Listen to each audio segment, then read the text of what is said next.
Hello నమస్తే, welcome to reality check. ఆంధ్రప్రదేశ్లో తాజా రాజకీయ పరిణామాలతో పాటు ఆంధ్రప్రదేశ్లో కూటమి సర్కారు 100 రోజులు పూర్తి చేసుకుంది. ఈ 100 రోజుల్లో ఒక ఫీల్ గుడ్ అట్మాస్ఫియర్ని రాష్ట్రంలో తీసుకొచ్చామంటూ కూటమికి సంబంధించిన నేతలు చెప్తున్నారు. మంచి ప్రభుత్వం పేరుతో కార్యక్రమాలు నిర్వహిస్తున్నారు. ఇంటింటికి ఎమ్మెల్యేలను పంపించి ఈ 100 రోజుల్లో చేసిన మంచి కార్యక్రమాలని ప్రజల దృష్టికి తీసుకెళ్లే ప్రయత్నం కూడా కూటమి సర్కారు చేస్తుంది. ఈ అంశాలపై మనతో మాట్లాడడానికి వైఎస్ఆర్ కాంగ్రెస్ పార్టీకి సంబంధించిన ముఖ్య నేత, రాష్ట్ర అధికార ప్రతినిధి జూపూడి ప్రభాకర్ గారు మనతో పాటు లైవ్లో జాయిన్ అవుతున్నారు. సార్ నమస్తే, వెల్కమ్ టు ఇహా. నమస్కారం సార్. 100 రోజుల పాలన పైన ఫస్ట్ కామెంట్ ఏంటి అధికార ప్రతినిధిగా? అంటే ఎలక్షన్ టైంలో ఇచ్చినటువంటి ప్రామిసెస్ మొత్తం ప్రజలకి మాయమాటలు చెప్పి మనం గెలవచ్చు,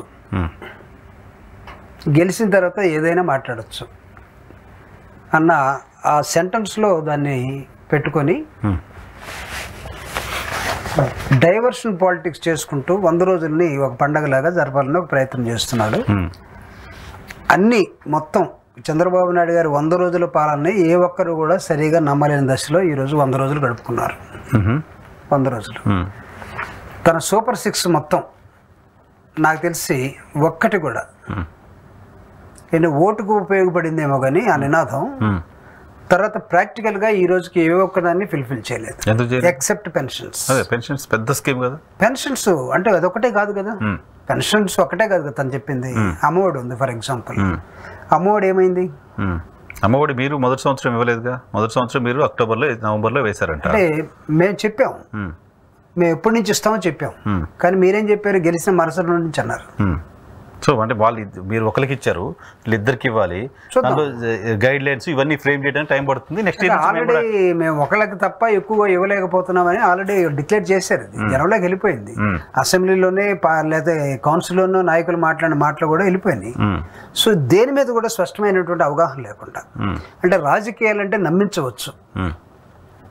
this is also just like a cinema. ఆ 3 గంటలు ప్రేక్షకుడు ఏ విధంగా మన వైపు రావాలో, ఫైటింగ్స్ కానీ, హీరోయిన్స్ తోటి డ్యాన్సులు కానీ, లేకపోతే కావాల్సినటువంటి హాస్యం కానీ, ఇవన్నీ ఉండేటట్టుగా చూసుకుంటే సరిపోద్ది. ఎలక్షన్స్ కూడా ఇంతే అనే దశలోకి ఈరోజు తీసుకొచ్చి ప్రాక్టికల్గా జీరోగా ఉన్నటువంటి 100 రోజుల పండుగ అని నేను చెప్పదలుచుకున్నాను. సార్ స్కిల్ మీకు చాలా ప్రతిష్టాత్మకంగా ప్రధాని మోదీ గారి సమక్షంలో ఆయన ప్రమాణ స్వీకారం చేసి కీలకమైన అంశం ల్యాండ్ టైటిలింగ్ యాక్ట్ని రద్దు చేశారు. స్కిల్ సెన్సెస్ చేస్తామని చెప్పారు. రాష్ట్ర వ్యాప్తంగా అన్న క్యాంటీన్లు ఓపెన్ అయ్యాయి. అన్న క్యాంటీన్లో ప్రజలు భోజనాలు చేస్తున్నారు. పెన్షన్లు ఇంటి దగ్గరికే పంపిస్తున్నారు. 4,000 రూపాయలు పెన్షన్, 3,000 రూపాయలు పెన్షన్ పెంచి అమలు చేస్తున్నారు. ఎందుకు ఇవన్నీ మీకు సక్సెస్గా కనపడుతుంది? ల్యాండ్ టైటిలింగ్ యాక్ట్ అది నాకు తెలిసి వీళ్ళు రద్దు చేస్తే రద్దు అవుతుంది, లేకపోతే ఉంచితే ఉంచుతుంది అని కాదు. Land titling act Jaganmohan Reddy గారి ఆలోచన విధానం మొత్తం వేరు. అంటే రవి అస్తమించిన బ్రిటిష్ సామ్రాజ్యవాదులు ఈ దేశాన్ని 200 సంవత్సరాలు పరిపాలించే క్రమంలో ఈ ఒక్కసారి మాత్రమే ల్యాండ్ సర్వే జరిగింది. అందుకే డాక్టర్ బాబాసాహెబ్ అంబేద్కర్ గారు రాజ్యాంగాన్ని ఇచ్చేటప్పుడు విభిన్న వైరుధ్యాలతో ఉన్నటువంటి భారతదేశ సంస్కృతి కానీ, కల్చర్ కానీ చూసినప్పుడు భాష, మతం, అదేవిధంగా ప్రాంతం, కులాలు ఒకరికొకరికి అర్థం కానటువంటి ఒక నైసర్గిక స్వరూపంలో ఎక్కడ ఏది ఫిట్ కాదు. అనేకమైన భాషలు, ప్రాంతాలు, మతాలు, కులాలు ఇవన్నీ ఉన్నటువంటి వాటిల్లో ప్రధానమైన సమస్య భూమి కాబోతా ఉంది. సంస్థానాధీశుల దగ్గర ఉన్నటువంటి 1000 ఎకరాల హెక్టార్ల భూమిని, భూస్వాముల దగ్గర ఉన్న భూమిని, ప్రభుత్వం దగ్గర ఉన్న భూమిని జాతీయపరం చేయటం కోసం ఎలా చేయాలి? డూ ల్యాండ్ సర్వే అన్నాడు. మనం 75 సంవత్సరాలు పరిపాలించాం. ల్యాండ్ సర్వే జరిగిందా? లేదు, జరగలేదు కదా. జగన్మోహన్ రెడ్డి గారు ఏ ప్రయత్నం చేశాడు? ల్యాండ్ సర్వే జరిపి ప్రతి ల్యాండ్కి వాళ్ళ ల్యాండ్కి ఏది ప్రభుత్వం, ఏది ల్యాండ్ మీద ఉన్నటువంటి డిస్ప్యూట్స్ ఇంకొక దాని మీద అడ్మినిస్ట్రేషన్లో ఎక్కడ ఉండవు. ఆ డిస్ప్యూట్స్ అన్ని క్లియర్ చేసుకునే క్రమంలో ఆయన చేసినటువంటి ప్రయత్నాన్ని తప్పుగా అర్థం చేసుకున్నారు. అంటే పాస్బుక్ మీద అతని పేరుంది కాబట్టి మీ భూమిని తాకట్టు పెట్టేస్తారు, లేకపోతే రాయి మీద ఆయన పేరుంది, ఆయన బొమ్మ ఉంది కాబట్టి ఈ రాళ్ళని మొత్తం మీ భూమిని అమ్మేస్తాడు. అంటే ఇది సెంటిమెంటల్గా తీసుకొచ్చి అవకాశం కల్పించింది మీరేగా. అయి ఉండొచ్చు. అంటే మేము ఇది వాళ్ళు అవకాశంగా వాడుకుంటారని జగన్మోహన్ రెడ్డి గారు భావించలేదు.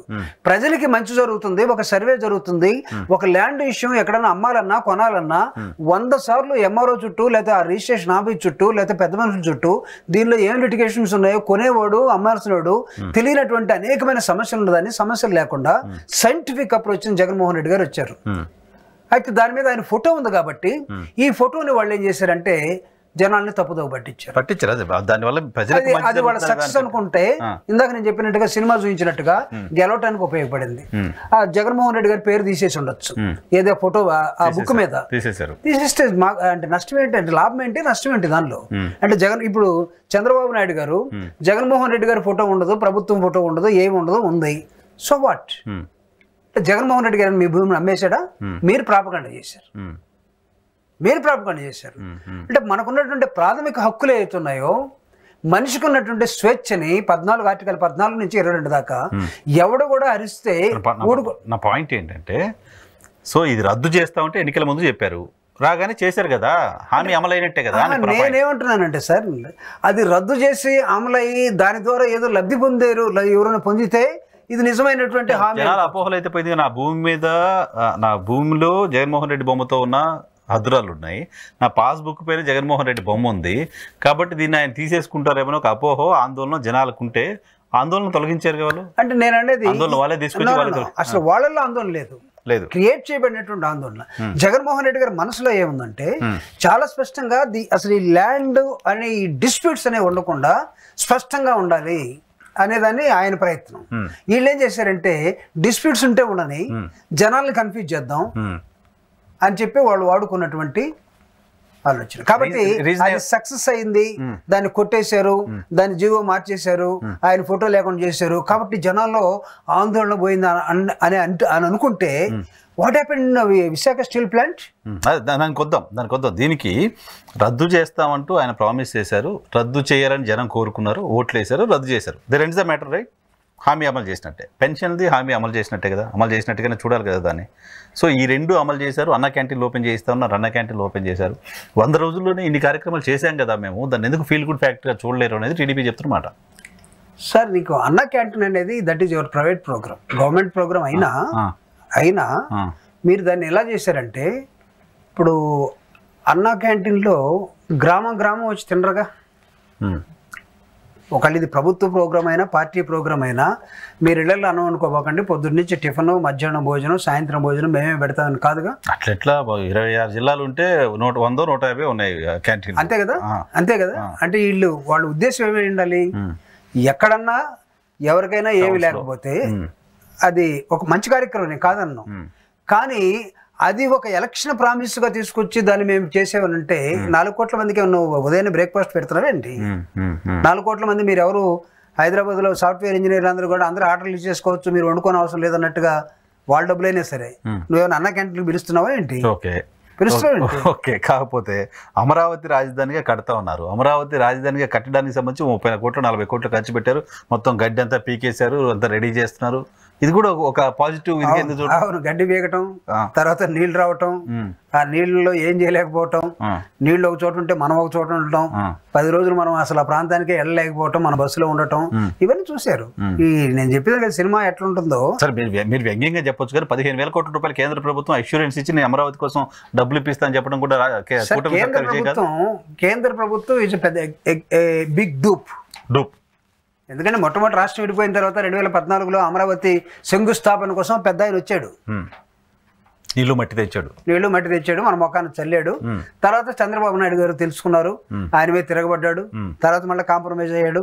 సరే పాలిటిక్స్ లో ఏమి జరుగుతున్నాయి అనుకుందాం, దాన్ని చూసి 15,000 కోట్లు వాళ్ళు ఇస్తామని చెప్పలేదు, ఇప్పిస్తామన్నారు వాళ్ళు. మేము will try to provide. Budget paper Nirmala Sitharaman గారు చదివితే అసలు ఆంధ్రాకి తెలంగాణకి బడ్జెట్లో ఏముందని అందరూ ఒళ్ళంతా కళ్ళు చేసుకొని చూస్తూ ఉంటే they never single word talk about Telangana. But as far as Andhra is concern, she said will try to provide minimum 1,500 crores or 15,000 crores to Andhra అనుకుని. అప్పుడేమనుకున్నారంటే ఓమో ఇదంతా గ్రాంట్గా ఇచ్చేస్తున్నారేమో. కాదు, బిర్లా దగ్గర నుంచి, క్లింటన్ దగ్గర నుంచి, ఉక్రెయిన్ దగ్గర నుంచి, వరల్డ్ బ్యాంక్ దగ్గర నుంచి. వరల్డ్ బ్యాంక్ వాళ్ళు ఇప్పుడేమి ఇవ్వరు వాళ్ళు, ఎందుకంటే అమరావతి మీద అసలు కట్టడానికి వీల్లేదని చెప్పిపోయారు అనేది మనందరూ తెలియకపోతే మొన్న పాపం నారాయణ గారు నారాయణ స్కూల్లో చెప్పినట్టు నిజం చెప్పేశాడు. అట్లీస్ట్ వాళ్ళు వద్దన్నారు, ఇవ్వమన్నారు, అయినా మా ప్రయత్నాలు మేము చేస్తున్నాం అన్నాడు. ఇంకా very I think you have been fulfilled your promise. చెప్పండి, అమరావతి నేను చెప్తున్నా, అమరావతి మొన్న బుడమేరు తర్వాత విజయవాడని ప్రపంచవ్యాప్తంగా చూసిన తర్వాత డూ యూ ఫీల్ అమరావతిలో నీకు ఇంతకు ముందు వచ్చినట్టుగా, లేదా చంద్రబాబు నాయుడు గారు వస్తే ప్రపంచవ్యాప్తంగా ఉన్నటువంటి బిజినెస్ పీపుల్ అందరూ దిగిపోతారు, వాళ్ళందరూ ఈయనకి అసిస్టెన్స్ ఇస్తారు అనేటువంటి వాళ్ళు ఇప్పుడు 100 రోజులు అయింది కదా, షో మీ 1 పర్సన్ అమరావతి కోసం నేను ఇచ్చాను మీకు అని చెప్పమని వాళ్ళు ఒకరు మీరు పిలవండి, ప్రపంచ వరల్డ్ బిల్డర్స్ ఎవరైనా చెప్పండి నాకు. ఇప్పుడు బాగు చేస్తారు, చెట్లు పెంచిపోయారు, ఇంక్లూడింగ్ సెంట్రల్ గవర్నమెంట్, మీరంతా చెట్లు పెంచిపోయారు సార్, క్లీన్ చేస్తున్నారు, ఇంక్లూడింగ్ సెంట్రల్మెంట్. బుడమేరులో సగం విజయవాడ మునిగిపోతే సెంట్రల్ గవర్నమెంట్ అసిస్టెన్స్ ఇంతవరకు రాలేదు. ఏమొచ్చింది? ఫైర్ ఇంజిన్ పెట్టి రోడ్లను ఇల్లు తొడవటం, అది కూడా అయినట్లేదు. అది కూడా ఎక్కడ అవుతుంది? ఫైర్ ఇంజిన్లు మెయిన్ రోడ్ లో పోతాయి. కానీ నిన్న కాక నరసింహరావు అని మా ఫ్రెండ్ వచ్చాడు, వాళ్ళ ఇల్లు ఇంతవరకు మునిగిపోయిందట. ఫైర్ ఇంజిన్ రాలేదని అడిగా, మా సందులోకి రాలేదన్నది, దూరంగా ఉండింది, ఆ పైప్ లైన్ మా దగ్గర రాలేదు, మీరే దుడుచుకోమన్నారు, మేమే ఎత్తిపోసుకున్నాం అన్నట్టు. అంటే ఎన్ని వీధులు మీరు ఫైర్ ఇంజిన్ తోటి కలిగి ఉంటారు? Where is your staff, where is your delegation? నేను అడుగుతా ఉన్నా సార్, ఒక్కళ్ళగా నేను మొత్తం చేయగలను అనుకొని చేయడానికి ప్రయత్నం చేస్తే you will be utter fail. No, I will do team work అనుకుంటే you will be successful. Team work అవకాశం ఉందా? మోటివేట్ చేయడం కోసం, టీమ్ ని అలర్ట్ చేయడం కోసం, టీమ్ ని వైబ్రెంట్ గా ఉంచడం కోసం ఆయన జనాల్లోకి వెళ్ళారు, తిరిగారు. నువ్వు వెళ్ళి తిరిగితే అరే ముఖ్యమంత్రి వచ్చి తిరిగారు. లాస్ట్ టైం కూడా మనం మాట్లాడుకున్నాం. సి, టీమ్ ని నువ్వు అంటే యాక్టివ్గా పెట్టడం కోసం నువ్వు కొంత ఒక 5 నిమిషాలు 10 నిమిషాలు టీమ్ తోటి తిరుగు. Remaining period where you have to SIT, from where you have to give your directions. నువ్వు ఒకటి కట్టుకున్నావు కదా అక్కడ కమాండ్ కంట్రోల్ రూమ్, దాన్ని ఏం చేసా? మూసేసావా? సెక్రటరియట్ లో ఉంది కదా. అవును, అక్కడ కూర్చొని ఎందుకు చేయకూడదు? సెక్రటరియట్ నుంచి ఎంప్లాయీస్ కూడా బయటికి పంపించేశారు. ఎంప్లాయీస్ ఎందుకు? అసలు కమాండ్ కంట్రోల్ రూమ్ లో నువ్వు నీతో పాటు 4 కూర్చుంటే you can through walkie talk or whatever I think instruments you have, you can give the direction to the collector of NTR district or I mean commissioner, అదేవిధంగా SP and all officers officials you can take in to force. But you never sit in any place, you are simply roaming like a robo. I'm sorry, ముఖ్యమంత్రి గారిని robo అనే ఉద్దేశం అది, ఆ ఉద్దేశం కాదు. మీరు ఎందుకు తిరుగుతున్నట్టు, ఎందుకు ట్రాక్టర్ ఎక్కినట్టు, ఎందుకు మీరు బుల్డోజర్ ఎక్కినట్టు, ఎందుకు మీరు మోటార్ సైకిల్ ఎక్కినట్టు, ఎందుకు మీరు ఇది చేశారు? పోనీ మీరు నిజంగా చేయాలనుకున్నారు, ఇప్పండి మీ ప్యాంటు షర్ట్ ఇప్పేసి ఒక నిక్కర్ వేసుకొని నిజంగా బురదలో ఎలా నడవండి. అట్లా కాదు కదా, అంటే ముఖ్యమంత్రి దిగాడంటే ఆఫీసర్లు అందరూ కూడా, ఆఫీసర్లు బురదలో తిరగాల్సిన అవసరం ఏముంది సార్? బురదలో తిరిగే మెకానిజం టీం వేరే ఉంది కదా. నో, అసలు అది మీకు డిజాస్టర్ మేనేజ్మెంట్ లో భాగం. అది అట్లా చేస్తారా మీరు? మీ ఎన్డీఆర్ఎఫ్ టీంని చూడండి, వస్తారు వాళ్ళు, ఒక రబ్బర్ బెలూన్ పడవ తీసుకొస్తారు, టక డ్రెస్ వేసుకుంటారు, సేఫ్టీ, వాళ్ళు ఏడకెళ్ళలో తాడు అని పట్టుకొని వెళ్తారు. What ever action you did all these 100 days, do you think that ఇవన్నీ కరెక్ట్ అనుకుని ప్రజల్ని నమ్మి ఇది మంచి ప్రభుత్వం అని ఉత్సవాలు చేసుకోమంటారా? స్టిక్కర్లు అంటించుకుంటారా? ఇప్పుడు స్టిక్కర్లు అంటిస్తారంట ఇంటికి వాళ్ళు కూడా. అదే, what difference it is going to make? ఏంటి మిస్టేక్స్ ఏంటి 100 days లో? సరే, వాళ్ళు చేసిన విజయాల గురించి నేను ప్రస్తావన చేశాను మీ దగ్గర. మీరు 2-3 చెప్పాను. నేను అడుగుతా ఉన్నా, what is the aspiration from the people? ఏదో వరద వచ్చింది, వరదలో కొట్టుకుపోయారు, 10 రోజులు అక్కడ ఉన్నాడు, ఇది కాదు అసలు మనకు కావాల్సింది. What is your real administration? What are your real promises to be fulfilled? Super 6 లేకపోతే ఇంకోటో ఎక్కడ ఏం చేశారు? నేను అడుగుతున్నా, చదువు ఇట్స్ నాట్ ఇంపార్టెంట్, ఎడ్యుకేషన్ దాని మీద ఏమైనా చేశారా? ఏం చేయలేదు. నెంబర్ 2, సిపిఎల్ సిబిఎస్ఈ రద్దు చేశారు. రద్దు చేయటం, తర్వాత ఉన్న మెడికల్ కాలేజ్ అది ఉంచడం వల్ల పిల్లలపై ప్రెజర్ అవుతుంది, స్కిల్డ్ ఎంప్లాయీస్ లేరు, దానివల్ల దాన్ని రద్దు చేస్తున్నాం, వాళ్ళ జీవితాలు నాశనం కాకుండా ప్రభుత్వం చెప్తాం. సిపిఎల్ కానీ ఎనీ ఫారెన్ లాంగ్వేజ్ కానీ, లెర్నింగ్ మెకానిజమ్స్, లెర్నింగ్ ఇన్స్ట్రుమెంట్స్, ఇది ఏదన్నా కొనుక్కొచ్చి తీసుకొచ్చి ఇవ్వాలి, కానీ ఉన్న వాటిని ఇది చేత కావట్లేదు వెనక్కి తీసుకోకూడదండి, తీసుకోకూడదు. మీరు చిన్నపిల్లడికి మీరు మీ సెల్ ఫోన్ ఇవ్వండి, వాడు మనం చూసే బూత్ బొమ్మలు చూడడం, వాడు వీడియో గేమ్లోకి వెళ్తాడు. వాడికి బూత్ బొమ్మలు వాడి మనసుకి వాడి స్థాయికి అందవు. వాడికి కావాల్సింది ఆ బ్రెయిన్కి, వాడికి video games, fun. Through fun he will educate, through English he will understand. So నువ్వు ఇంగ్లీష్ని సిఫెల్ కానీ లేకపోతే వరల్డ్ నాలెడ్జ్ ఉన్నటువంటి సెంటర్స్ కానీ జగన్మోహన్ రెడ్డి గారు ఇంట్రడ్యూస్ చేస్తే, లేదా ఇది టీచర్లకి అర్థం కాలేదు, పిల్లలకి ఏం అర్థం అవుతుంది, నేను వెనక్కి తీసుకుంటే మనం ఫార్వర్డా బ్యాక్వర్డా? లేకపోతే మీ ఎలక్షన్ ప్రామిస్ని ఫుల్ఫిల్ చేసినట్ట లేకపోతే జీరో చేసినట్ట? అంటే నేను నెగటివ్గా మాట్లాడదలుచుకోలేదు. Actually practically what you people did. And మీకు జగన్మోహన్ రెడ్డి గారి ప్రోగ్రామ్స్ నచ్చలేదు కాబట్టి, మీరు విమర్శించారు కాబట్టి, మీరు అధికారంలోకి వచ్చారు కాబట్టి, ఈరోజు ఆయన పెట్టినవన్నీ కూడా ప్రజలకి, పేదవాడికి, ప్రభుత్వానికి ఎంత అవసరమైనా సరే no we're not going to entertain, మేము డిస్ట్రాయ్ చేస్తాం అని దశలోకి మీరు వెళ్ళిపోతే how can you? Drop outs విపరీతంగా పెరిగాయి నారా లోకేష్ గారు చెప్తున్నమాట. ఆల్మోస్ట్ 10 lakhs పిల్లలు మీరు నాడు నేడు పెట్టి, ఇంగ్లీష్ మీడియం పెట్టి, ఇంకేంటి సిఫెలు, సిబిఎస్ఈ ఇంకేదో పెట్టి ఇంత చేస్తే 10 లక్షల మంది పిల్లలు ఎందుకు తగ్గిపోయారు స్కూల్స్లో అని. అంటే అది అతను చెప్తున్న లెక్క, బీయింగ్ ఎడ్యుకేషన్ మినిస్టర్ ఏమన్నా చెప్తున్నాడు. కానీ అది దాన్ని ఎలా తీసుకోవాలంటే ఫార్వర్డ్ స్టెప్లో తీసుకోవాలి. ఇంతమంది ఎందుకు తగ్గిపోయారు కాబట్టి ఇది బెస్ట్ సిస్టమ్ కదా, వాళ్ళందరూ ఎక్కడున్నారో ఫుల్ఫిల్ చేయండి అని చెప్పాలి వాళ్ళని. అది చేయకుండా నేను మొత్తం తీసేస్తున్నానంటే, ఇంతకుముందు నీ బ్రెయిన్లో ఉన్నది ఏంటంటే జగన్మోహన్ రెడ్డి ఏది చేసినా నేను తీసేయటమే. ఎడ్యుకేషన్లో సార్ మీరు మనం పిల్లల్ని కన్నాం, ఎక్కడ చేర్చాలని చూస్తాం మనం? చదువు వచ్చినప్పుడు ఎల్కేజీ అయినా, యూకేజీ అయినా, ఫస్ట్ క్లాస్ అయినా మంచి స్కూల్లో మంచి టీచరు, రెప్యుటేషన్ ఉన్న దగ్గర 10 రూపాయలు ఫీజు ఎక్కువైనా సరే ఇఫ్ యూఆర్ క్యాపబుల్, అంతేనా? లేదు మనం పుట్టినప్పటి నుంచి ప్రభుత్వ పాఠశాలలో ఉన్నాము, ఏళ్ళని కూడా అక్కడే వేద్దాము, ఆడేమి లేకపోయినా టీచర్ లేకపోయినా అనుకుంటామా? లేదు. You provide a better teacher, you provide infrastructure to the school.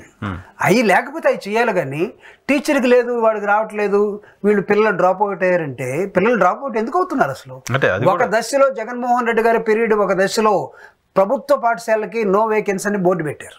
ఉంది, అది కొన్ని స్కూల్స్లో ఉంది. అంటే నారా లోకేష్ గారు చెప్పిన దాంట్లో కూడా క్లారిటీ లేదని. అసెంబ్లీలోనేమో 70,000 మంది డ్రాప్ అవుట్స్ ఉన్నారని చెప్పారట. తర్వాత మన ప్రెస్ కాన్ఫరెన్స్లో 10 లక్షల మంది డ్రాప్ అవుట్స్ ఉన్నారని చెప్పినట్టుగా ఒకటి చూసా. సో అసలు డ్రాప్ అవుట్స్ ఉన్నాయా లేదా అనేది ఫస్ట్ ఒకవేళ అంటే నేను 100% మేము చేసాము, డ్రాప్ అవుట్స్ లేవు అని నేనైతే చెప్పదలుచుకోలేదు. Maybe here are there 1 or 2 places ఉండొచ్చు. సో ఎడ్యుకేషన్ లో ఫెయిల్ అయితే what is your solution for that? Okay, you are here to give the solution కదా. As a government, what for you are? Not to blame. You are in a place to set right. Correct. You have to every right. So education లో fail అయిపోయింది. Education failure.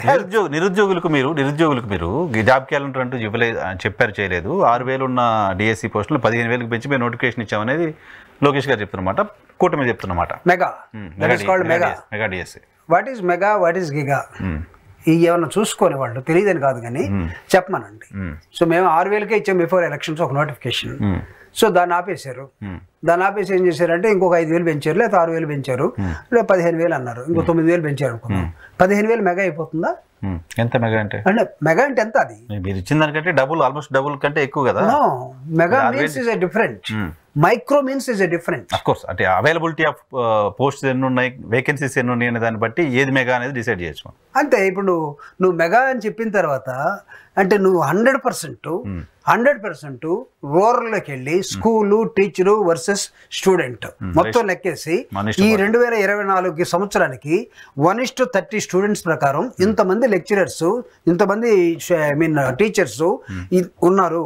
వీళ్ళకి నేను notification ఇస్తున్నాను, నా దగ్గర దాదాపు 50,000 మంది టీచర్స్ ఉండాలనుకుంటే ఈ టయానికి నా దగ్గర 6,000 మంది రిక్రూట్మెంట్ ఇచ్చారు, నేను 15,000 మందికి ఇస్తున్నాను అని నేను చెప్పారు. నేనేమంటున్నానంటే 50,000 మంది వేకెన్సీస్ ఉన్నాయి అక్కడ, ఎందుకు ఇవ్వలేదు?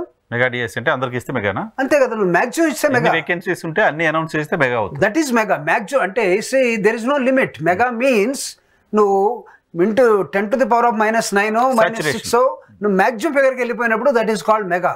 నీకు మ్యాక్సిమం ఒక 15,000 ఉన్నాయి, 20,000 ఉన్నాయి అనుకోండి, 20,000 ఇస్తే మెగా నీ దృష్టిలో. నువ్వు 15,000 కుదించి 5,000 ఇంకా మైనస్ చేసి నేను నెక్స్ట్ ఇద్దామని అనుకుంటున్నాను, ఇప్పుడు నా దగ్గర డబ్బులు లేవు, బడ్జెట్ సహకరించలేదు. Yes, you spell it out.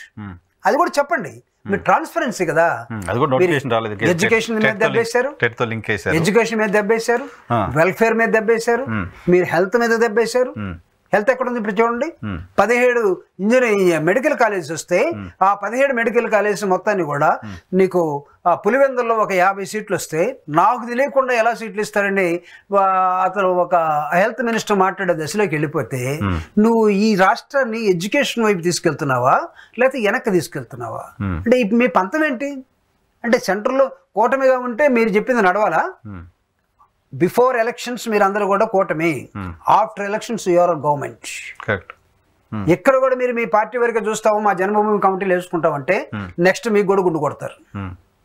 రాసి పెట్టుకోండి. మీరు ఏమైనానండి, అంతే కదా, మీరు ఏమైనానండి. నేను ఐ డూ అడ్మిట్ హియర్, మేము ఎందుకు ఓడిపోయాము, మేము ఇంకా రివ్యూ చేసుకుంటా ఉన్నాం ఎక్కడెక్కడ జరిగింది. మీరు ఎట్లా పార్టీ ఇష్యూస్కి వచ్చారు కాబట్టి మీరు రివ్యూ చేసుకుంటూ ఉన్నారు. మీ పార్టీతో లాంగ్ అసోసియేషన్ ఉన్న పార్టీ నాయకులు వెళ్ళిపోతున్నారు. ముగ్గురు నాయకులు వెళ్ళిపోవడం పార్టీకి పెద్ద ఇష్యూ కావచ్చు. మాజీ మంత్రి, 2 ఎమ్మెల్యేలు ఉదయభాన్ గారు వెళ్తున్నారు, కిలార్ రోసయ్య గారు వెళ్తున్నారు. 26వ తారీఖు మంగళగిరిలో జాయిన్ అవుతున్నారు. సో ముగ్గురు మాజీ ఎమ్మెల్యేలు పోవడం అనేది పెద్ద ఇష్యూ కాకపోవచ్చు. కానీ వీళ్ళలో ఉదయభాను గారు జగన్మోహన్ రెడ్డి గారు బయటకు వచ్చిన రోజు నుంచి మీలాగే జగన్మోహన్ రెడ్డి గారితో నడిచిన వ్యక్తి. సేమ్ ఉమ్మడి రాష్ట్రంలో మంత్రి పదవిని వదిలేసి బాలినేని శ్రీనివాసరెడ్డి గారు జగన్మోహన్ రెడ్డి గారితో నడిచిన వ్యక్తి, జగన్మోహన్ రెడ్డి గారికి బంధువు కూడా. సో అటువంటి వాళ్ళు కూడా వైఎస్ఆర్ కాంగ్రెస్ పార్టీకి భవిష్యత్తు ఉంది అని నమ్మట్లేదా? అంటే స్టార్ట్ ఫ్రమ్ ఉదయభాను అంటే నాకు తెలిసిన ఎపిసోడ్ కాబట్టి, జగన్మోహన్ రెడ్డి గారితో నేను ఒక రాజశేఖర రెడ్డి గారు ఇచ్చిన ఎమ్మెల్సీగా ఉండి జగన్మోహన్ రెడ్డి గారితో ప్రయాణం చేసి, రోసయ్య గారు నేను ముఖ్యమంత్రిగా ఉన్నాను, నీది నాది ఒకే జిల్లా, నువ్వు నాతో ఉండని చెప్పినా మొండిగా వెళ్ళిపోయినటువంటి వాడిని. ఉదయభాను వీళ్ళు కూడా ఆ రోజు ఫాలో అయ్యారు. కానీ నాకు తెలిసి ఈరోజు ఉదయభాను గారు అంటే I have got lot of respect towards Udayabhanu. అదే నాకు బాగా తెలుసు, మేము బాగా ఫ్రెండ్లీగా కూడా ఉంటాం చాలా అంశాలు. రాజశేఖర రెడ్డి గారు ముఖ్యమంత్రిగా ఉన్నప్పుడు అతను విప్పుగా ఉన్నాడు, ఎమ్మెల్యేగా విప్పుగా ఉన్నాడు, మేము ఎమ్మెల్సీగా ఉన్నాం. ఆయన్ని బాగా గౌరవిస్తారు. జగన్ గారు వెంట వచ్చారు. జగన్ గారు ఏం తక్కువ చేశాడు ఉదయభాను గారికి? మంత్రి పదవి ఇవ్వలేదు కదా. అంతే కదా, మంత్రి పదవే కదా. ఏడ్చి కన్నీళ్ళు ఇంకిపోయాయంట. అంటే మీరు మీ కొండంత ఎత్తున మీ కోరికలు పెట్టుకొని మీ కోరిక తీరకపోతే మంత్రి పదవి ఇవ్వని రోజు ఎందుకు వెళ్ళలేదు? మళ్ళీ వస్తుందేమో. మళ్ళీ వస్తుంది. ఎక్కడి నుంచి వస్తుంది? ఎలక్షన్లు ఎందుకు కంటెస్ట్ చేశారు? నేను వెళ్ళాను ఆయన ఎలక్షన్కి ప్రచారానికి.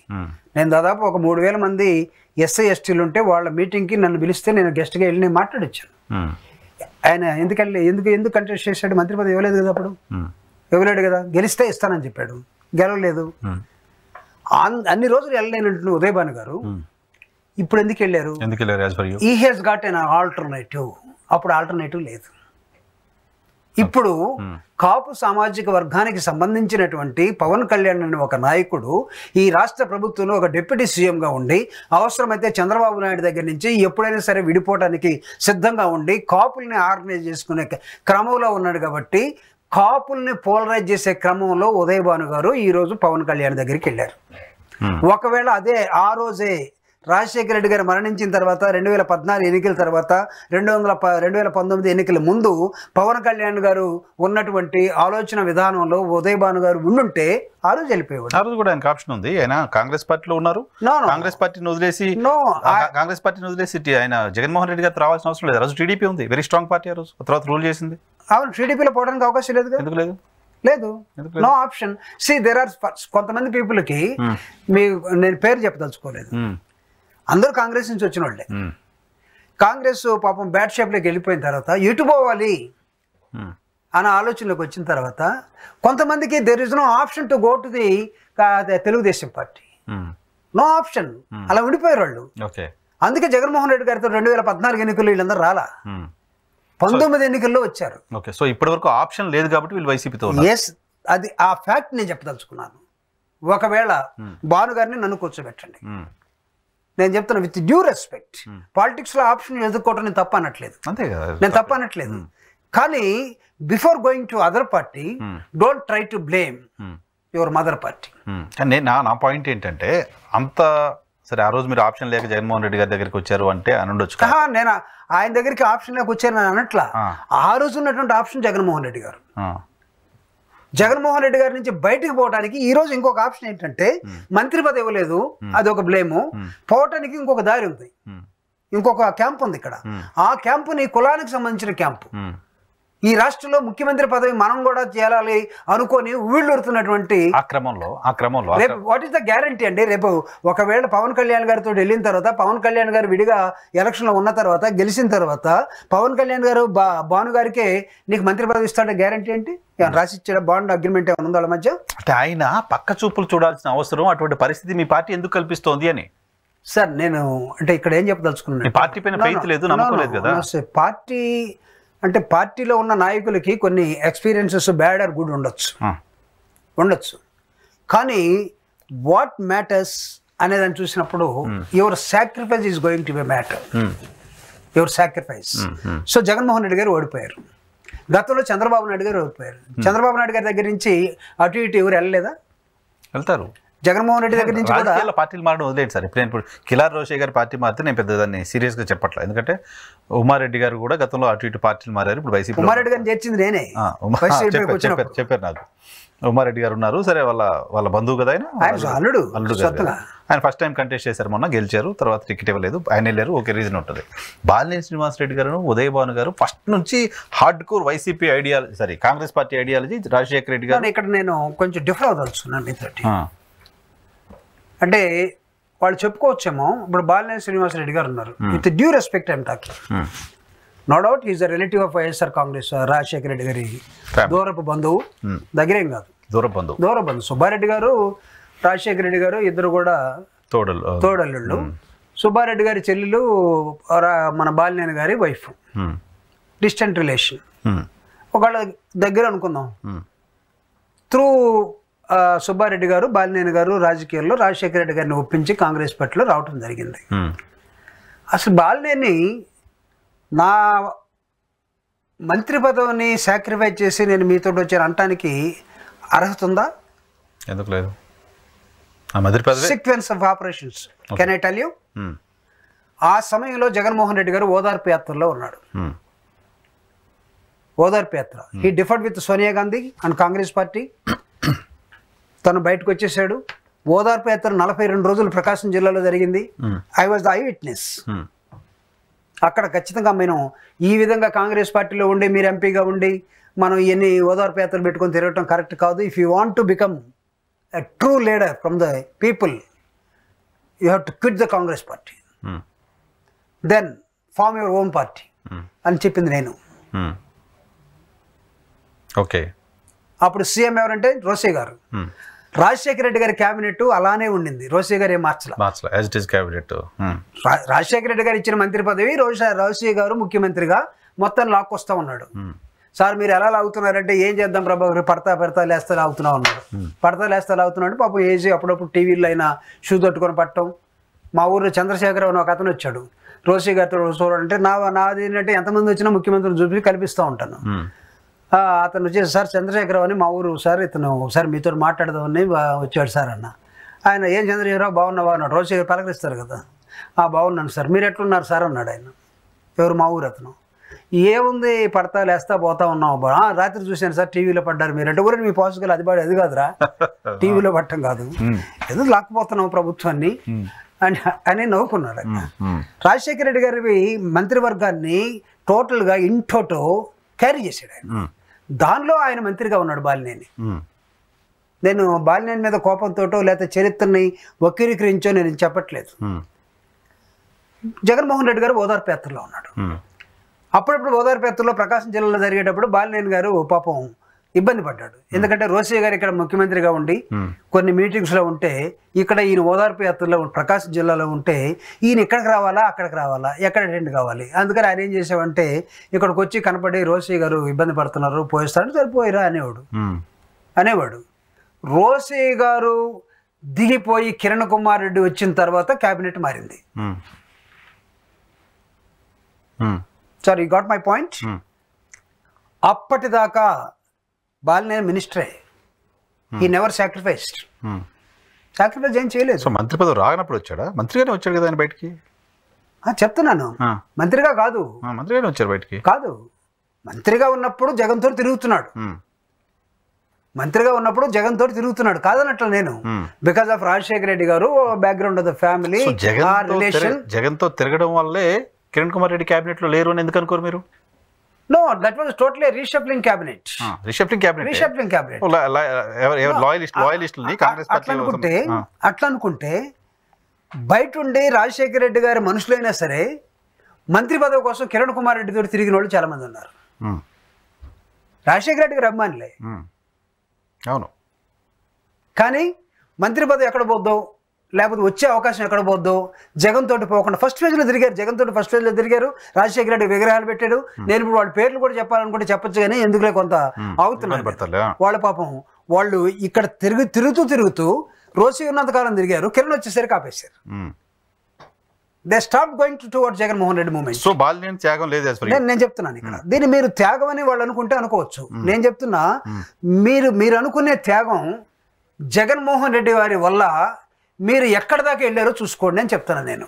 నెక్స్ట్ ఫేజ్ త్యాగాన్ని మీరు మధ్యలోనే కట్ చేసి ఇక్కడ నా త్యాగం ఉందంటే, బికాజ్ నేనున్నాను, ఎమ్మెల్సీగా ఉన్నాను, నేను రోసీ గారు రమ్మన్నారు, నేను వెళ్ళలేదు. ప్రభుత్వాన్ని వదిలేసి నేను జగన్ తోటి వెళ్ళాను. ఇక్కడ నేను త్యాగం అని చెప్పదలుచుకోలేదు. కిరణ్ కుమార్ రెడ్డి గారు నన్ను అడిగాడు, ఇప్పుడున్నారు ఎప్పుడైనా మీరు ఇంటర్వ్యూ చేసి అడగండి, నువ్వు విపరీతంగా జగన్ తోటి తిరుగుతున్నావు, రోసీ ఉన్నంతకాలం తిరిగావు, నువ్వు చాలా బిగ్ వాయిస్ గా మారావు, జగన్ కి దళితులు నువ్వు మొత్తాన్ని డ్రైవ్ చేస్తా ఉన్నావు, నువ్వు నా దగ్గరికి వస్తే నీకు మంత్రి పదవి ఇస్తా, వస్తావా అని అడిగాను. ఎస్, ఈసారి ఎప్పుడైనా మీకు దొరికితే అడగండి. నేను చెప్పాను, sorry sir, you are most temporary CM అని చెప్పాను నేను. ఫైర్ అయ్యాడు నా మీద. ఏం మాట్లాడుతున్నాడు, తెలంగాణ ఉద్యమం ఇంతలో జరుగుతూ ఉంది, నువ్వేమో లాస్ట్ బాల్ కూడా కొట్టాలంటా ఉన్నావు, ఎక్కడ కొడతావు నువ్వు, అవుతుందా? కాబట్టి నువ్వే టెంపరీ, నీతోటి నేను వస్తే, నేను రోసీ గారితోటే పోలేదు, నీతోటి నేను రాలేను, నేను వద్దన్నాను కాబట్టి ఈరోజు చెప్తాను నేను. కోండ్రు మురళికి మినిస్టర్ ఇచ్చాడు. కోండ్రు మురళి ఫస్ట్ ఫేజ్ లో జగన్మోహన్ రెడ్డి తోటి అక్కడ రాజశేఖర రెడ్డి విగ్రహం కూడా పెట్టించాడు. He was waiting for chance and stopped going along with Jagannath Reddy and trying to follow Kiran Kumar Reddy. He got it. But here what happened in Balineni case? ఆయన ముఖ్యమంత్రిగా Rosie గారు ఉన్నంతకాలం వెళ్ళాడు, నో డౌట్. రోసీ వాళ్ళందరూ బంధువులు కదా, అతనితో వెళ్తున్నాడే అనుకున్నారు కిరణ్ కుమార్ రెడ్డి. రీషఫింగ్ లో అతనికి కావాల్సిన మనిషిని పెట్టుకున్నాడు. How do you say I sacrificed ministry because of you అని ఎలా చెప్పగలుగుతావు నువ్వు? Not that because he don't like you, Kiran Kumar Reddy doesn't like you, you didn't get a chance. ఆయన లైక్ చేయకపోవడానికి అంతకుముందు ప్రీవియస్ బాలినేని గారి సార్ ఇది politics sir, ఇది politics. నువ్వు జనసేనలోకి వచ్చినా, అది కూటమిలో ఉన్నా, నీతోటి మేము షేర్ చేసుకునే లేదు. మా ఫోటోలు మొత్తం, ఆ ఫ్లెక్సీలు మొత్తం మున్సిపాలిటీ వాళ్ళు తీసేసారు. అంటే ఇక్కడ నేను I want to tell you one thing sir, Rajasekhara Reddy గారిని చూసి ఆయన కొడుకుగా వచ్చిన జగన్మోహన్ రెడ్డి గారికి అండగా ఉండాలని ఈ రాష్ట్ర ప్రజలు తీసుకున్న నిర్ణయంలో ఆ కుటుంబానికి అండగా ఉండటానికి కొంతమంది వస్తే, ఆ కుటుంబాన్ని వాడుకోవటానికి వచ్చిన వాళ్ళు కొంతమంది. సో అండగా ఉండటం వేరు. మొత్తం మీరు చెరుకు రసం తాగాలంటే రోడ్డు మీద పోయేటప్పుడు చెరుకు రసం మొగుడు పెళ్ళాలు ఒక బండి పెట్టుకొని 3 వీల్స్ పెట్టుకుని దాని లోపల చెరుకు గడ్డని నెట్టి టాప్ వీల్లో నుంచి దాని సగం రసం వస్తే లాస్ట్ మళ్ళా 4వ రౌండ్ 5వ రౌండ్ లోనూ పిప్పి మాత్రమే ఉండి ఒక్క బొట్టు కూడా వేస్ట్ కాకుండా కింద పెట్టి దాన్ని అమ్ముకుంటారు. ఆ చివరి బొట్టు దాకా మీరు రాజశేఖర రెడ్డి గారి కుటుంబాన్ని వాడుకున్న బ్యాచ్ ఉంది. మేము ఆ కుటుంబం కోసం పనిచేస్తే వాడుకుంది మీరు. ఈరోజు పోయేటప్పుడు ఏమని బ్లేమ్ చేస్తున్నారు? మేము త్యాగం చేసామంటారా? రాజకీయాల సాంప్రదాయాలు సరిగా లేవు, భాష సరిగా లేదు, చాలా సార్లు చెప్పారు, మార్చుకోలేదు. యూ డిస్కస్, ఎన్నిసార్లు డిస్కస్ చేయలేదు? ఎస్, నేను కూడా ఒక దశలో కొంతమంది వల్ల నేను ఇది అవకాశం నేను చెప్పదలుచుకోలేదు. కొంతమంది నన్ను వెనక నుంచి పొడిస్తే నేను బాధపడి జగన్ గారికి చెప్పి నేను బయటకు వెళ్ళాను, మళ్ళా వచ్చాను. అంటే వస్తే నాకు మాట్లాడే రైట్ లేదని కాదు. I have got my own credibility ఉంది. ఈరోజు మీరేం చేశారు? నేను జగన్మోహన్ రెడ్డి గారితో వచ్చేటప్పుడు ఈసారి రెడ్డి గారు నేను ఆయన కూర్చొని మాట్లాడుకున్నాం. అను నా ఫ్యామిలీ పరిస్థితి అడిగాడు, నా ఫైనాన్షియల్ పరిస్థితి అడిగాడు, ఎలా ఉన్నావు అన్నాడు, ఇది పరిస్థితి అని చెప్పాను. నువ్వు వెంటనే వచ్చేసే, నీకు ఏదో ఒక జీతం వచ్చే పోస్ట్ ఒకటి ఇస్తా అన్నాడు. వచ్చేసి పోస్ట్ పక్కన పెట్టండి.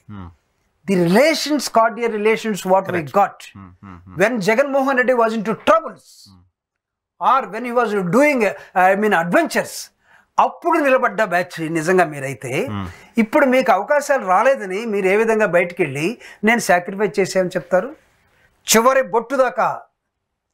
బొట్టు దాకా ఆ కుటుంబాన్ని వాడుకొని పిప్పిని మాత్రమే మిగిల్చినటువంటి వ్యక్తులు. సో ఆ కుటుంబం ద్వారా వీళ్ళకి లబ్ధి చేకూరింది తప్ప వీళ్ళు వాళ్ళకి చేసిన కాంట్రిబ్యూషన్ త్యాగం ఏం లేదు. చెప్పండి ఉంటే. సో ఇప్పుడు సరే ఉంటే చెప్పండి నాకు. ఒకవేళ వచ్చింది difference of opinion, it's common, very common even in between my wife and husband or the relations వస్తాయి. సిట్ అక్రాస్ ద టేబుల్ వేస్తే. అందుకే డాక్టర్ బాబాసాహెబ్ అంబేద్కర్ ఒక ధర్నా చేయలేని పని ఒక డైలాగ్ చేస్తుంది అంటారు. Dialogue is more powerful than anything. మీరు ఏం చేస్తున్నారు? మీరు ఇప్పుడు అడిగిన ప్రశ్న అంటే కోటరీని పెట్టుకుని ఆ కోటరీ దాంట్లోనే ఉండిపోయారు ఆయన. అసలు అపాయింట్మెంట్ కూడా దొరకట్లేదు, పోయి ఆయనకి చెప్పే పరిస్థితి లేదు. What about your coterie in Ongole?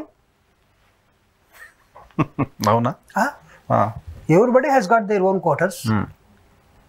Even నా లెవెల్లో చాలా మంది నా దగ్గరికి వచ్చేవాళ్ళు మీ పక్కన వాళ్ళు ఎవరికో ఫోన్లు చేస్తారు, మాట్లాడుతుంటారు, ఓకే చేస్తారు. సో కోటరీ మీరు అన్నట్టుగా ఎవరికైనా ఉంటుంది, ఆ పక్కన ఉన్న వాళ్ళతో మాట్లాడు. ఆ కోటరీ ఒంగోలు వైఎస్ఆర్ కాంగ్రెస్ పార్టీ కార్యకర్త లీడర్స్ వాళ్ళ సఫరింగ్స్ మీరు ఒకసారి అడగండి. సో ఇప్పుడు సెలబ్రేషన్లో ఉన్నారా? అడగండి, మీరు చూడండి. ఇప్పుడు సెలబ్రేషన్లో ఉంటారా? సఫర్ అయిన వాళ్ళు ఇప్పుడు సెలబ్రేట్ చేసుకోవాలి. డెఫినెట్లీ మీరు చూడండి, వాట్సాప్లో మెసేజ్లు ఏమొస్తున్నాయో, దరిద్రం పోయిందని పెడుతున్నాడు ఒకడు. అవునా? జిల్లాకి దరిద్రం పోయిందని రెడ్డిసే. నేను ఇక్కడ బాలినేని గారిని ఏదో వ్యతిరేకంగా నేను మాట్లాడదలుచుకోలేదు, మాట్లాడను కూడా. కానీ when it comes to the and organization or political party being a relative of YSR Congress party family, you are trying to blame Jaganmohan Reddy and his coterie. ఎవరండి ఆయన క్వార్టరీ? సజ్జల రామకృష్ణారెడ్డి గారు. సజ్జల రామకృష్ణారెడ్డి గారిని ప్రధానంగా టార్గెట్ చేస్తున్నాడు కదా. How close Sajjala Ramakrishna Reddy to Balineni? They are very close. నీకు నిన్నటిదాకా క్లోజ్గా ఉండి ప్రతి నీ అంశాన్ని సేవ్ చేసే నీ వ్యక్తి, లేకపోతే నీ తరపున మాట్లాడిన వ్యక్తి ఈరోజు నీకు కాకుండా ఎలా పోతాడు? ఎలా మీరు సజ్జల రామకృష్ణారెడ్డిని ఆయన మొత్తం నాశనం చేశాడు, ఆ కోటర్లో ఆయనే ఉన్నాడు, మీరు సజ్జల రామకృష్ణారెడ్డిని బ్లేమ్ చేయటం కరెక్టా? నేను అడుగుతున్నాను. కోటర్లో ఇంకెవరున్నారు ఇక్కడ చెప్పండి? వైవి సుబ్బారెడ్డి గారు ఉన్నారు. ఆయన ఎవరు? మీ సొంత బావే కదా. ఆయన మీ కోటర్లో ఉంటే మీ ఇద్దరికి మాట్లాడుకునే హక్కు లేదా? సరే, వీళ్ళిద్దరు పక్కన పెడితే ఇప్పుడు చెవిరెడ్డి భాస్కర్ రెడ్డి గారిని తీసుకొచ్చి మా జిల్లా మీద పెత్తనం వేయడం ఏంటి అనేది ఆయన point, latest point. Yes, put it discussion. ఇప్పుడు మీకు పార్టీ యంత్రాంగం ఉందండి, పార్టీ నిర్మాణం ఉంది, ఎమ్మెల్యేలు ఓడిపోయిన వాళ్ళు, మాజీ మంత్రులు. ఇప్పుడు మేమంతా ఓడిపోయినాం కాబట్టి మాజీలు అనుకుందాం. అందరి దగ్గర కూర్చోబెట్టి మాట్లాడండి. Yes, he belongs to Chittoor district. By hook or కుక్ లాస్ట్ టైం తీసుకొచ్చారు. నాకు నిజంగా ఇష్టం లేదు. నేను మాగుంట శ్రీనివాసరెడ్డి గారిని ప్రపోజ్ చేశాను. ఇప్పుడు కూడా చెప్తున్నాడు ఆయన, అది అంత సంతోషం. నేను ప్రపోజ్ చేశాను. కానీ చెవిరెడ్డి ఎవడు? ఎందుకు ఆ రోజు మీరు ఆ నిలదీసి చెవిరెడ్డిని బయటికి పడేయలేదు? పార్టీ నాయకత్వం చెప్పింది కాబట్టి కన్విన్స్ అయ్యారు. ఇప్పుడు అయిపోయిన తర్వాత, ఓడిపోయిన తర్వాత కూడా మళ్ళీ తీసుకొచ్చి మా మీద ఎందుకు రుద్దుతున్నారు అంటాడు ఆయన. అంటే దీన్ని డిస్కస్ చేయమని నేను అడుగుతున్నా. డిస్కస్ చేసే మెకానిజం లేకుండా పోతుంది, తీసుకోవట్లేదు అక్కడ. నేను మా జిల్లా రాజకీయాలు ఎందుకు ఆయనకి ఇస్తారని అడుగుతుంటే మొత్తం రాష్ట్రంలో ఉన్న అనుబంధ సంఘాలకు సంబంధించిన మొత్తం ఆయనకి. అంటే నీ 2009 నుంచి లేకపోతే నీ 5 సార్లు గెలిచినటువంటి 1995, 94 నుంచో లేకపోతే 2004 నుంచో మీరు నిజంగా రాజశేఖర రెడ్డి గారి కుటుంబాన్ని మేము వాళ్ళతోటి మాతోటి వాళ్ళు అని చెప్పదలుచుకుంది after all because of Chevireddy. I'm sorry, after all ఎందుకు అన్నానంటే జగన్మోహన్ రెడ్డి గారు ఈ రోజు నుంచి నువ్వు వద్దులే తిరుగుతూ పోమంటే పోతాడు ఆయన. ఆయన ఏం చెప్తే చేస్తాడు. నువ్వు దాన్ని అడ్డం పెట్టుకుని నాకు అన్యాయం జరిగింది, నేను సాక్రిఫైస్ చేశాను. What sacrifice you did? నాకు ఇక్కడ సమాధానం కావాలండి. ఒక రాజకీయ నాయకుడు ఏమి లాస్ అయ్యావు? 100 కోట్లు 200 కోట్లు అప్పుల్లో కూరుకుపోయారంట ఆయన. ఆయన నియోజకవర్గంలో ఆర్డీఓలు, డిఎస్పీలు కూడా ఆయన చెప్పిన మాట వినలేదంట. ఎందుకంటారు? అధికారంలో ఉండి. అధికారం అంతా వాళ్ళదే కదా, అధికారం అంతా మీ కుటుంబందే కదా. మిగతా వాళ్ళందరూ ఏం భావిస్తున్నారంటే అసలు మాకు దిక్కే లేదు, మా మాట వినేవాడు లేడు, మొత్తం అక్కడి నుంచే రావాలి, అక్కడి నుంచే లెటర్ రావాలి, అక్కడి నుంచే ఫోన్ రావాలని మిగతా జనం అంతా రెస్ట్ ఆఫ్ ది పీపుల్ భావిస్తూ ఉంటే అసలు మా మాట వినేవాడు లేడని నీకు నీ బావకున్నటువంటి రిలేషన్ చెడిపోయిన తర్వాత ఒక డిఎస్పీ వచ్చి చేరితే ఆ డిఎస్పీని బయటకు పంపించేదాకా మీరు ఊరుకోవద్దు. అది మీ ఇద్దరి మధ్య ఉన్న డ్రిఫ్ట్.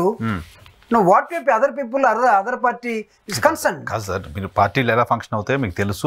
మీరు అంతమంది ఓన్గా ఆర్గనైజేషన్స్ ఎలా రన్ చేశారు, చూశారు. సో పార్టీలో ఒక ఆర్గనైజేషన్లో ఇంత రిఫ్ట్ ఇంత డిస్టర్బెన్స్ ఉంటే ఈరోజు ఆయన పోయాడు కాబట్టి దరిద్రం పోయిందని మీరు వాట్సాప్లో పెట్టుకుంటున్న మాట ఆ దరిద్రాన్ని ఎందుకు భరించారు? దరిద్రం పోయేదాకా ఆగటం ఎందుకు? దరిద్రాన్ని వదిలించుకోవాలి కదా. ఆ ప్రయత్నం ఏది పార్టీ? ఇది నేను అన్నది కాదు సార్. అంటే నిన్న ఒక ప్రెస్ మీట్లో ఒక మన విలేకరు మిత్రుడు జగన్మోహన్ రెడ్డి గారిని ఆఫ్టర్ ప్రెస్ మీట్ ఇప్పుడు question what was his answer? Just మీ దగ్గర ఉంటే వేసేయండి దాన్ని, నా ఇంటర్వ్యూలో కూడా మీరు పెట్టండి. ఏం చెప్పాడు? పోనీ అన్న ఏమైతుంది, కొత్త వాళ్ళు వస్తారు. ఏ భాషలో మాట్లాడాడు? పక్క రాయలసీమ భాషలో మాట్లాడాడు. అంటే దాని అర్థం ఏంటి? దాని అర్థం ఏంటి అసలు చెప్పండి?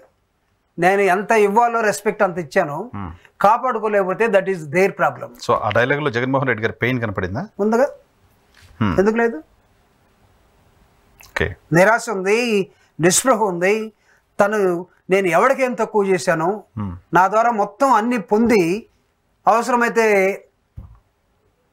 నన్ను బెదిరించి అన్ని తీసుకొని ఈ విధంగా చేస్తే అంటే ఇంకా తీసుకొచ్చి మనం గుర్రాన్ని ఎక్కడ చెరువు దాకా తీసుకురాగలం, అంతే కదా? కాదు, జగన్మోహన్ రెడ్డి గారిని ఎవరైనా బెదిరించగలుగుతారా? చాలా మంది చేస్తుందంటే, అవునా, చాలా మంది చేస్తుందండి అన్ని అబద్ధాలతోటి ఆయన దగ్గరికి వెళ్ళి. ఈజ్ వెరీ వెరీ మిషనరీ మనస్తత్వం కలిగినటువంటి వ్యక్తి అండి. నిజంగా నేను చెప్తున్నాను కదా, ఆయనకి పెద్దగా అంటే పాలిటిక్స్ అంటే నేను పాలిటిక్స్ అంటాను కానీ క్రికెట్ పాలిటిక్స్ ఆడాలని క్రూయలుగా ఉండాలి కానీ అసలు జగన్మోహన్ రెడ్డి అనుకోడు. ఒకవేళ అది పొరపాటున ఎవడన్నా వాళ్ళ మనసులో ఉంటే తీసేయమని కూడా నేను కోరుతున్నా. So such a wonderful personality. ఏదన్నా ఉంటే తన ద్వారా మంచి జరగాలని కోరుకునే ఒక నాయకత్వం, దాన్ని నువ్వు మరుడు చేసుకోవాల్సింది. పోనుకి నీకు అవకాశం ఉన్నంతసేపు నువ్వు వాడేసుకొని ఈ భూమి ఇంకా పంటకు పనికిరాదు, ఇక్కడ ఫెర్టైల్ సాయిల్ అంతా అయిపోయింది, ఇంకా ఏడేమి పండదు అనుకునే దశలో చెరుకుగడలో పిప్పే ఉంది, చెరుగుబడిలో ఆ పిప్పి నాకు పనికిరాదు అనుకున్న తర్వాత కాదు. ఇప్పుడు ఈవీఎంలకు సంబంధించి ఆయన ఫైట్ చేస్తున్నారు. మొత్తం వైఎస్ఆర్ కాంగ్రెస్ పార్టీకి ఏదో జరిగింది అని అనుమానం ఉన్న క్రమంలో బాలినేని చేసిన ఫైట్, వేసిన కేసు కాస్త ఏదో జరిగిందని అనుకోవడానికి చర్చకు కారణమైంది. ఆ కేసు వేసి ఫైట్ చేస్తుంటే కనీసం పార్టీ తనతో మాట్లాడలేదు, చర్చించలేదు, అసలు ఏం జరుగుతుందని అడిగిన వాడు కూడా లేదన్నారు ఆయన. ఈవీఎం తోటి నాకున్న ఎక్స్పీరియన్స్ చెప్పిన నేను అది వదిలేదు. నాకు ఈవీఎం అది ఈవీఎంల జోలికే పోగొట్టిన టైంలో మీరు పోయారు. మీకు రాజకీయ నాలెడ్జ్ ఎంతవరకు ఉందో నాకు తెలియదు. ఏంటి పోగొట్టిన టైము? ఈవీఎంని చంద్రబాబు నాయుడు లాస్ట్ టైం ఓడిపోయినప్పుడు ఒక ఈవీఎం ఎక్స్పర్ట్ని పట్టుకొని ఎలక్షన్ కమిషన్ దగ్గరికి వెళ్ళి ప్రైమ్ మినిస్టర్ దగ్గరికి వెళ్ళి ప్రైమ్ మినిస్టర్ తగాది పెట్టుకుని ఎలక్షన్ కమిషన్ ఆ ఈవీఎం ఎవరు తీసాడో డెమాన్స్ట్రేషన్ చేస్తూ ఉంటే వాడిని తీసి లోపల పడేస్తే he shut his mouth to talk about EVMs Chandrababu Naidu. Now election commission has the take a decision. ఎవడైనా సరే ఈఎంఎల్ గురించి మాట్లాడితే నో ఆన్సర్, బ్లేమ్ చేయొద్దు, బికాస్ మేము సుప్రీం అని మాట్లాడుతున్నారు. Whether EVMs are right or wrong. ఈ దశలో నువ్వు నాకు సపోర్ట్ రాలేదని అంటే జగన్మోహన్ రెడ్డి గారు గెలిచిన తర్వాత ఇచ్చిన మొట్టమొదటి స్టేట్మెంట్ మీకు అర్థం కాలేదా? అదే ఏం తేడా ఉంది బాలినేని గారి ఫైట్ కి జగన్మోహన్ రెడ్డి గారి స్టేట్మెంట్ కి ఏంటి తేడా ఉంది? Lot of difference. ఏంటి? ఆయన ఏమన్నాడు? ఏదో జరిగింది అన్నాడు, ఆధారాలు లేవు అన్నాడు. జరగరానిది జరిగింది, కానీ నా దగ్గర ఆధారాలు లేవు అని అన్నాడు. ఆధారాలను పట్టుకునే ప్రయత్నం, ఆధారాల కోసం అన్వేషించే ప్రయత్నం కాదా బాలినేని రెడ్డి చేసిన fight? Okay, if such is the case, ఈ నీ ఒక్కటే సంబంధించింది కాదుగా. ఆ కాన్స్టిట్యున్సీలో ఒక్క కాన్స్టిట్యున్సీకి ఒంగోలు సంబంధించింది కాదుగా. ప్రూవ్ చేయగలిగితే ఎగ్జాంపుల్ కదా. ఇక్కడ నేను ఐ విల్ సపోర్ట్ బాలినేని గారి ఫైట్ ని నేను అడ్మైర్ చేస్తున్నా. పార్టీ చేయాల, నేను అడ్మైర్ చేస్తున్నా. There you are thinking that I'm totally different, but party is thinking that మనందరం కూడా పార్టీ సమూహంగా ఒక నిర్ణయం తీసుకోవాలని. Did you discuss to go to the నువ్వు 5 లక్షలు కట్టేటప్పుడు నువ్వు పార్టీతో డిస్కస్ చేసావా? అది ఒక పోటీ చేసిన అభ్యర్థికి ఇండిపెండెంట్ గా ఉండే రైట్, నో పార్టీ పర్మిషన్ అవసరం లేదు. Then how do you club the party here? అట్లా కాదు కదా. తర్వాత నీ ఇష్ట ప్రకారం వెళ్ళిన తర్వాత నీకు పార్టీ నీకు సపోర్ట్ రాలేదని నువ్వు అదొక్కటే బేస్ చేసుకొని చెవిరెడ్డి గారు మళ్ళీ ఇక్కడికి వచ్చారని, ఈ రెండే కారణాలా నేను అడుగుతున్నా.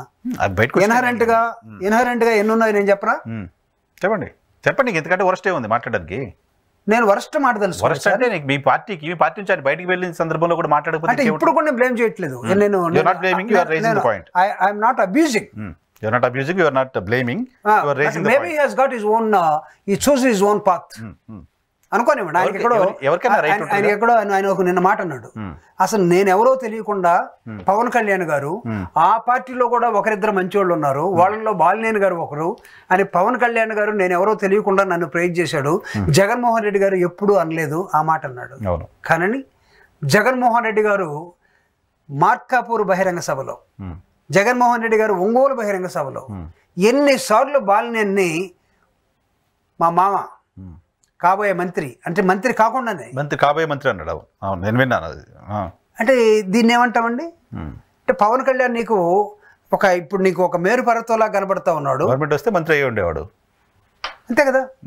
కానీ గవర్నమెంట్ రాలేదు. గవర్నమెంట్ రాకుండా కూడా జగన్మోహన్ రెడ్డి గారు చంద్రబాబు నాయుడుకో లేకపోతే పవన్ కళ్యాణ్ గారు రికమెండ్ చేసి నేను మా మామకు మాట ఇచ్చాను చర్చ్ సెంటర్లో, మీరు దయచేసి మీ క్యాబినెట్లో తీసుకోండి అని చెప్తాడా? ఇప్పుడు జరుగుద్దేమో, జనసేన నుంచి ఎమ్మెల్సీ క్యాబినెట్లోకి తీసుకుంటారన్నారు. అది వాళ్ళ ఇష్టం. చూడండి, అంటే మన బ్రతుకు ఏంటి సార్, మంత్రి ఉంటేనే మనం రాజకీయాల. సరే పక్కన పెడితే మీరు చాలా సీనియర్ పొలిటీషియన్. ప్రకాశం జిల్లాకు సంబంధించి పర్టికులర్గా ప్రకాశం జిల్లాలో ఓ 3 ఎమ్మెల్యేలని వేరే పార్టీకి పంపించగలిగినంత కెపాసిటీ ఉన్న బాలినేని శ్రీనివాసరెడ్డి గారు ఆ రోజు ఇప్పుడు పార్టీని వదిలిపెట్టి వెళ్ళిపోతే వైఎస్ఆర్ కాంగ్రెస్ పార్టీకి ఏ నష్టం ఉండదా? ఏముంటుంది? మీరే చెప్తున్నారు ఆయన 3 ఎమ్మెల్యేలు వేరే పార్టీకి పంపించగలిగాడు జగన్మోహన్ రెడ్డికి తెలియకుండా, జగన్మోహన్ రెడ్డికి వ్యతిరేకంగా. ఆ రోజు పరిస్థితి ఎందుకు అప్పటి నుంచి ఇప్పుడు బలం తగ్గిపోయిందా లేదా? జిల్లా మీద పట్టలేదా ఆయనకి? ఎందుకు ఓడిపోయాడు? ఓడిపోవడం is different matter sir. Election లో జగన్మోహన్ రెడ్డి గారు ఓడిపోయారు. ఎందుకు ఓడిపోయారు అంటే ఏం చెప్తారు? 175 అన్నారు, 11 వచ్చినాయి. ఏం చెప్తారు అంటే వదిలేసేయండి. నేను ఓడిపోవడం మ్యాటర్ కాదు, ఓడిపోవడం is also matter, but how it has happened that is most important. Or we scientifically measuring the situation or not అనేది దిస్ ఈజ్ మోస్ట్ ఇంపార్టెంట్. నీకు ఈరోజు ప్రభుత్వం లేదు, జగన్మోహన్ రెడ్డి గారు హిమ్సెల్ఫ్ ఈజ్ స్ట్రగులింగ్. నువ్వు రాజశేఖర రెడ్డి గారి వారసత్వం మన బ్లడ్లో ఉన్నట్టయితే మనం ఎక్కడ ఉండాలా? ఇప్పుడు ఏం చెప్పాలా? పవన్ గారికి నీ మీద ప్రేమ ఉంది, జగన్మోహన్ రెడ్డి గారికి ప్రేమ లేదా? ఎందుకు విజయం గారు మీ ఇంటికి వచ్చి చాలాసార్లు మీతో మాట్లాడిపోయారు? గతంలో మేము అసలు మాకు ఈ పార్టీ వల్ల లాభం లేదు, మేము నష్టపోయామని చెప్పినప్పుడు మీ నష్టాన్ని ఎందుకు పూడ్చారు వాళ్ళు? ఎందుకు పూడ్చలేదు? అడగండి. నాకున్న ఇన్ఫర్మేషన్ ఏంటంటే ఆ నష్టం పూడ్చే క్రమంలో జరిగిన డిస్టర్బెన్స్ ఇదంతా సార్. లాభ నష్టాలని రాజకీయాల్లో లెక్కేసుకొని అంటే పెద్ద నంబర్ కష్టంగా సార్. ఇప్పుడు ఏదో దేనికోసం 10 లక్షలు 2 లక్షలు 10 లక్షలు అంటే ఓకే, కోట్ల రూపాయలు నష్టం జరిగినప్పుడు పార్టీ వైపు నుంచి పార్టీ కారణంగా అయితే ఈ విధంగా మొత్తం 175 మంది ఎమ్మెల్యేలు కోట్లు వాళ్ళు ఎక్కడి నుంచి 175 మంది ఎమ్మెల్యేలతో పార్టీ నాయకత్వానికి బిజినెస్ రిలేషన్స్, పర్సనల్ రిలేషన్స్ ఉండవు కదా? కాదు, ఎవరైనా సరే కోట్ల నష్టాలు ఒక పార్టీ వల్ల, పార్టీ నాయకత్వం వల్ల, పార్టీ కోటరీ వల్ల నష్టపోయినటువంటి ఎమ్మెల్యేలు, మాజీ మంత్రులు ఎవరు ఉన్నారంటే నిజంగా అది మనము దాని మీద కేస్ స్టడీ చేసి వాళ్ళు ఏమేం చేస్తే కోట్లు నష్టపోయారు, అంతకుముందు వాళ్ళకు ఉన్నటువంటి ప్రాపర్టీస్ ఎంత, రాజకీయాల్లో రాకముందు వాళ్ళు ఏంటి, వచ్చిన తర్వాత ఫస్ట్ టైం మంత్రి అయినప్పుడు ఎంత, ఫస్ట్ టైం ఎమ్మెల్యే అయినప్పుడు ఎంత, ఏం పోగొట్టుకున్నారు, ఇవన్నీ మనం. నేను ఒక వ్యాపారం చేసుకుంటున్నా సార్, నాకు మైన్ ఉంది, మీరు ముఖ్యమంత్రి, నరసింహారావు మైన్ పలానా వాళ్ళకి ఇచ్చేసే వాళ్ళు నీకు మంత్లీ ఇంత డబ్బులు ఇస్తారని చెప్పారు, నేను ఇచ్చా, నాకు మైన్ పోయింది, ఆ డబ్బులు ఇవ్వలేదు, రెస్పాన్సిబిలిటీ కదా? నాకు తెలిసి పాపం బాలినేని గారికి ఏ వ్యాపారాలు లేవండి. నేను ఎగ్జాంపుల్ చెప్తున్నాను అనుకోండి, నేను ఒక ఎగ్జాంపుల్ చెప్తాను. ఆయనకు మైన్స్ ఉన్నాయని మీరు చెప్తున్నారు కానీ ఆయనకు మాత్రం అసలు ఏ వ్యాపారాలు లేవనేది ఆయన అందరికి తెలుసు. బాలినేని గారికి వ్యాపారాలు అయితే లేవు, నాకు కూడా తెలుసు. ఒకవేళ తెలియకుండా మీరు చెప్పినట్టుగా మీరేమన్నా మైనింగ్ చేసి మైనింగ్ ఉందని తేలిస్తే నాకంటే నాకు లేవు, నా తమ్ముడికో, నా కొడుకో, నా బావమరిదికో, ఇంకెవరకు ఉంటాయి కదా. అంటే మీరు కొడుకులకి, బామర్దులకి, ఫ్యామిలీని మొత్తాన్ని బిల్డప్ చేయడానికి రాజకీయాల్లోకి వచ్చారా?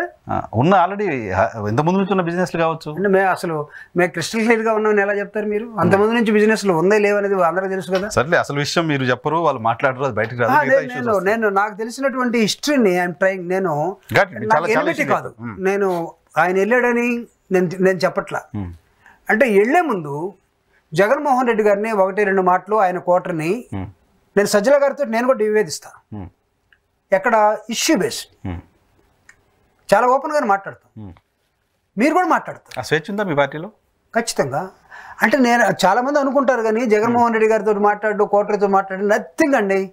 సే ఈవెన్ మై లెవెల్ చాలా లిబరల్గా ఇండిపెండెంట్గా నేను ఇది if this is correct point అంటే నేను జగన్మోహన్ రెడ్డి గారికి అవలేలుగా ఈ విధంగా ఉంది, దీన్ని ఎందుకు ఆలోచించాలని చెప్తాను నేను. No restrictions at all, no barriers. ఒకవేళ బ్యారియర్స్ పెట్టుకుని ఎవడు ఉన్నాడంటే వాడికి ఏదో లూప్ హోల్ ఉండాలి. మీరు అన్నట్టుగా మా కుటుంబం మొత్తానికి ఏదో ఉండి ఎన్ని ఆడ మాట్లాడతారులే, ఇది మాట్లాడే ముందు అది చూసుకో అంటే మూసుకొని రావాలి కదా. సారీ, ఒక ఇది బూత్ అయితే తీసేయి. సో ఇది మనం ఈ లేకుండా మనం రాజకీయాలు మాట్లాడుకోవచ్చు. ఎందుకు లేకపోతున్నారు ఓపెన్ గా అసలు? సరే చూద్దాం. మాట్లాడే బాలనేని గారి ఇష్యూ ఇంకా కూడా మాట్లాడాలి, ఇంకా ఉంది, ఆయన జాయినింగ్ ఉంది. జాయినింగ్ టైంలో ఏం మాట్లాడతారు, ఆ తర్వాత ఏం జరుగుతుందో కూడా చూద్దాం. Thank you very much. ఇది జూపూడి ప్రభాకర్ గారితో స్పెషల్ రియాలిటీ చెక్. రేపటి షోలో మళ్ళీ కలుద్దాం. చూస్తున్నామండి.